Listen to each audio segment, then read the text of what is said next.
जय भीम जय संविधान। मी दादासाहेब शेळके, राष्ट्रीय अध्यक्ष भीम टायगर सेना। काल परवाच म्हणजे कालच आपल्या सर्वाला माहीत असेल, जे आपलं ऊर्जास्थळ आहे, जे आपलं प्रेरणास्थान आहे दीक्षाभूमी, या ठिकाणी काही गोबर भक्त जे मूत्राचा वारसा सांगणारी अवलाद त्या ठिकाणी डॉक्टर बाबासाहेब आंबेडकर लिखित भारतीय संविधानाचं स्टॉल लावून त्या ठिकाणी विक्री करत होती।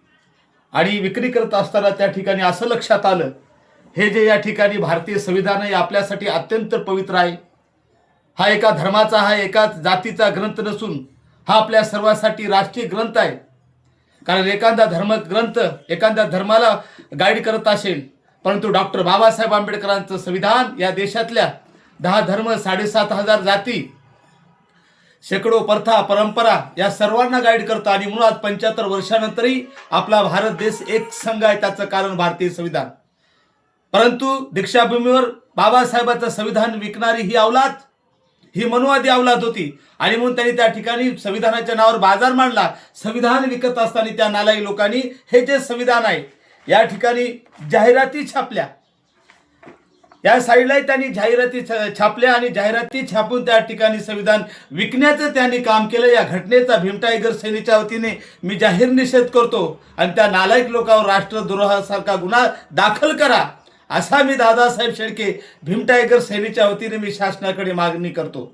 मुळात आपल्या सर्वाला माहीत असेल, भारतीय संविधानाचा भाग 4 फंडामेंटल ड्युटी, मूलभूत हक्क आर्टिकल 51 हे सांगितलं की या देशातील प्रत्येक नागरिकाचं कर्तव्य आहे की त्यांनी भारतीय संविधानाचा आदर केला पाहिजे, सन्मान केला पाहिजे। पण दुर्दैवाने ज्याला हिंदू राष्ट्र करायचं, ज्याला देशामध्ये मनुस्मृती लागू करायची आहे, ही अवलाद, मनुवाद्याची अवलाद, संविधानाची छेडछाड करणं, संविधानाला जाळणं, संविधानाचा अपमान करणं इत्यादी इत्यादी ही मूत्र पिणारी अवलाद संविधानाच्या बाबतीत छेडछाड करत असते, संविधानाला बदनाम करत असते।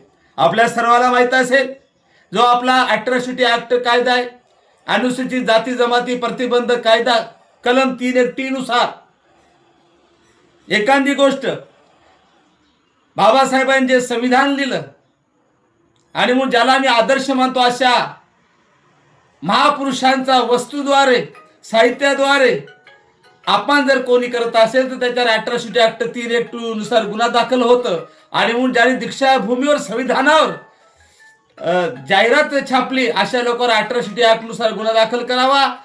नंबर 2, राष्ट्रीय गौरव अपमान अधिनियम 1971 नुसार जे संविधानाची छेडछाड करतात, विटंबना करतात, संविधानाला जातात, अशावर सुद्धा त्या कायद्यानुसार गुन्हा दाखल करावा, अशी भीम टायगर सेनेच्या वतीने मी मागणी करतो। आणि लवकरात लवकर त्या नालायक लोकांवर जर गुन्हा दाखल नाही झाला तर भीम टायगर सेनेच्या वतीने आम्ही महाराष्ट्रभर तीव्र आंदोलन करू, हा इशारा शासनाला देतो।